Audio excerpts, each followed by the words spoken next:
That's great to hear that, Ray. You know, your journey and your story is one we like to tell folks, you know, and we've mentioned a number of times in our podcasts about how to get started, how to get involved in the communities. And the way we suggest is exactly what you did. Start writing, expressing yourself in written form, put it out there for the world to read, and amazing people will pick it up and you'll make connections and network that way. So you're kind of proof in the pudding there. So I appreciate you relaying that to our folks out there. Absolutely, my pleasure. So tell us, what is EcoCredit? What are you up to? Yeah, absolutely. So we are at EcoCredit a first of its kind tokenized carbon credit. I like to call it an engine. Essentially what we do is we do three things. We warehouse carbon credits. We then tokenize them. And 2 and 3 are a bit interrelated. We tokenize, and then in that same breath, we standardize. So currently, the carbon credit market, and this is the voluntary carbon credit market, which is different than the government carbon credit market. I should say as a caveat, the government-regulated carbon credit market is just that. It's very heavily regulated. Entities like Tesla, ExxonMobil, etc., they participate in this market largely because they have to. It's a regulated market. We are focusing on the voluntary market, which is for individuals like us, should we decide to reduce our carbon footprint and go onto this market and purchase these carbon credits in various tonnage and support various projects that ultimately help to reduce our carbon footprint. But currently this market is very small. It is a paltry $1 billion in annual volume, which sounds on an individual basis absolutely huge. Who wouldn't like to have $1 billion in their bank account? But that is the equivalent of 12, 13 cents per person per year that is actually going towards patronizing these sustainable projects using this eloquent financialized mechanism. So it's really kind of a beautiful flame that's hidden under a bushel basket that can really help to solve, in many ways, our fight against climate change. Since when we emit 1 ton of carbon, maybe there's another project on the other side of the world that's pulling 1 ton of carbon out of the air. So while it is a bit of apples to oranges to a degree to say, hey, 1 ton's coming out of the ground in North America, but 1 ton is being pulled down into the, out of the atmosphere somewhere in, let's say, Costa Rica, it generally balances out. It may not be a perfect equation, but it's better than doing nothing, essentially. So our software, what we do is we make it easy for individuals to work on sustainability and make it easy for businesses, individuals, and developers, all three of these categories, to plug in and build sustainable applications, extend carbon offsets to their clientele with no warehousing costs and no cost to the businesses whatsoever. In fact, in many cases, we can make it profitable for business owners and for individuals, should they so desire, to not have to grapple with esoteric vintages and dates and qualities of various carbon credits, not have to grapple with finding an exclusive broker who may or may not be reputable, not have to worry about the validity of these carbon credits because the voluntary carbon credit market is currently largely unregulated. I liken the market to Bitcoin 2011, 2012. A lot of pitfalls, a lot of confusion, esoteric. Most people, even if you explain it to them, they maybe have a hard time understanding how, or more importantly, why. So with that in mind, what we're doing is we are steamrolling these barriers to entry, creating this beautiful on-ramp. And to continue with that analogy, we are striving to be basically the Coinbase of carbon credits, make it easy, fun, accessible, and just mutually intelligible for everyone all around the world. Well, that's great, Ray, and I've been following along closely what you're doing, and I find it fascinating. And one thing I'd like to hear from you, behind the scenes of what you do, there's a mountain of work. And a lot of sausage making, It's not easy.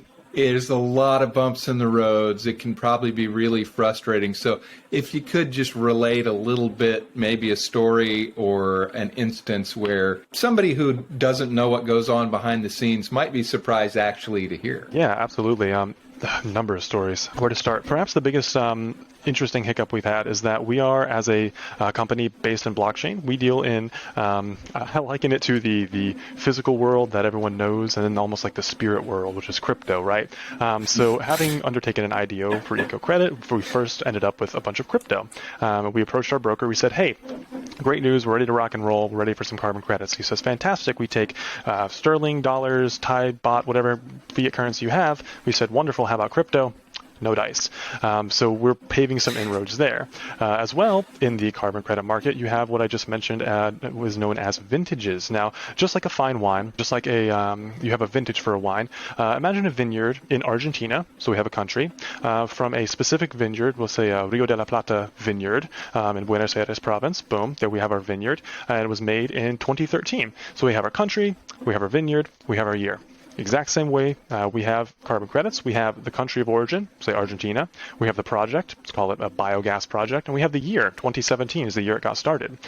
So just as an individual who goes to a store, let's say, you're going to a friend's house, you want to bring a bottle of wine, you're having a nice dinner, not too many of us. Now, some of us, wine enthusiasts, no disrespect whatsoever, but I do not sit there and meticulously shop the wine aisle and think, okay, we are having a steak, but is it a filet mignon or is it a ribeye? And specifically, what are the side dishes? Because I need to really accentuate and find the perfect wine to pair with this dish.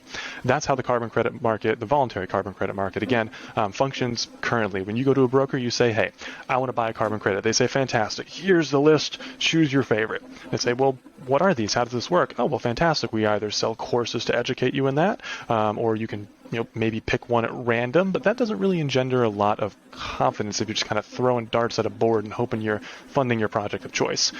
So with that in mind, that's been one of the biggest challenges is kind of perfect analogy, John, sausage making. We're taking these vintages and we're just basically, just as you make a fine blended scotch, by blending many different vintages of scotch, we are blending down these vintages of carbon credits, but only the highest quality. We're not taking, to use the wine example, a crappy vinegar wine that nobody wants to drink and pouring that with a fine Dom Perignon and just making a nice blend. We only take the highest quality. So this allows individuals to come in, purchase 1 ton of carbon, just 1 ton of carbon writ large from EcoCredit and have the confidence that this is the highest quality carbon credit. It's funding either one or a myriad of various projects. And if the individual so chooses, they can actually select specifically a minted NFT, which we have on the back end, and say, hey, I want to buy this NFT, which contains this particular vintage and this particular project from this particular country. So we allow individuals to choose a la carte, should they so choose, or we just serve them at the highest quality. But those have been two of the biggest challenges, is the sausage making of stirring these vintages together of high quality, and the idea that we're living in the fascinating future of blockchain and crypto, but this industry is so young it hasn't quite caught up yet, but we're getting them to come around slowly but surely. I'd love to ask you 2 follow-up questions to that. First of all, why is sustainability important to you, and why is crypto the vehicle to deliver that with EcoCredit? What is that sort of combination that you saw that was missing in the market that you thought, I can do this, and I'm willing to do all that sausage making? That sounds like a lot of a headache. Yeah, absolutely. Fantastic question. I actually told our CEO recently, I was joking with him. We were talking about some of the environmental fanatics out there. Not all the way down the spectrum as to where, the Greenpeace bombings or anything that crazy, but some folks like, let's say, like Greta Thunberg, right? She's very hardline with her ecological stance. I have nothing but respect for her. She's right on many, many accounts. But with that in mind, the more voracious you are with your messaging, the more intense you are with your messaging, many times people are kind of off-put by that. For example, individuals who convey the idea that, hey, over a nice dinner, we can talk about, if you're interested, the idea of sound money, and maybe slip some red pills about Bitcoin into there, versus the guy standing on the street with a big sign that says, the end is nigh, we're all going to die, get Bitcoin, it's all over. Which one are you more likely to believe? John, you wouldn't be standing on the side of the corner doing that, I don't think. No, I'll stay on the farm and take care of my animals and collect my Bitcoin. There you go. Yeah. We'll have to link up after the call and get some carbon credits issued for you, John, because we'll make sure those animals are nice and sustainable. But with that in mind, I'm a bit of a sleeper zealot when it comes to environmentalism. I'm a firm believer that even anthropogenic, non-anthropogenic, whatever you want to say about global warming and climate change, it is something that's happening. And perhaps more importantly, these carbon credits can also go towards patronizing sustainability projects that focus on ecology specifically, so rehabilitation of wetlands, saving endangered species, etc. Helping endangered species largely as a byproduct of rehabilitating global ecology. So there's fantastic synergies there. So that's really what got me into the industry and then helped me to identify that, hey, this is an issue that I believe is near and dear to my heart and I can solve for certain. And why crypto? Why blockchain? Which is a fantastic question. Having dealt in the traditional financial industry, and just before I jumped in full time, I was into DeFi and crypto. I was thinking, hey, maybe I'll go for my what's called my series exams here in the States, basically, in order to be a licensed broker. And I realized, God, this is so. Yes, I've taken those tests. God bless you. I did the SIE, but I did not sit for any of the series. I thought, this is a bit too much. Yeah. And looking into the carbon market, voluntary carbon market, I quickly realized, oh my goodness, they are a legacy financial system. They have often 4 to 5 days, so T4, T5 settlement times where, hey, I want a carbon credit. It's a Tuesday. Fantastic. You'll have it next Monday. Thanks. Great doing business with you. I'm sitting around hanging out for 6 days before I actually take custody of my carbon credit. And in the same vein, to access the wholesale market, there's huge barriers to entry. To get that wholesale pricing, which everybody wants, you get a nice discount there. Often the barriers to entry are 30, 40, 50, sometimes $60,000 in order to get that preferred pricing. So it's very inefficient. So we quickly realized that by serving as that warehousing layer and utilizing blockchain technology for instantaneous settlement, we could let anyone, anywhere, at any time, purchase any quantity of voluntary carbon credits immediately without any of this hassle of going through a traditional broker. First, you got to identify one, and then going through this long settlement time. And poor you only wanted to buy $500, even $5,000 worth. You don't get to access the wholesale market. So we were able to, as I mentioned, just steamroll through those barriers to entry by serving as almost like an electronic blockchain-based broker in a way. Explanation so good that it actually blew up John's internet. That's how good it was. Yeah, and he's back. Welcome back. Perfect timing. Yeah, out on the farm here, our connectivity sometimes suffers, but I'm back. But,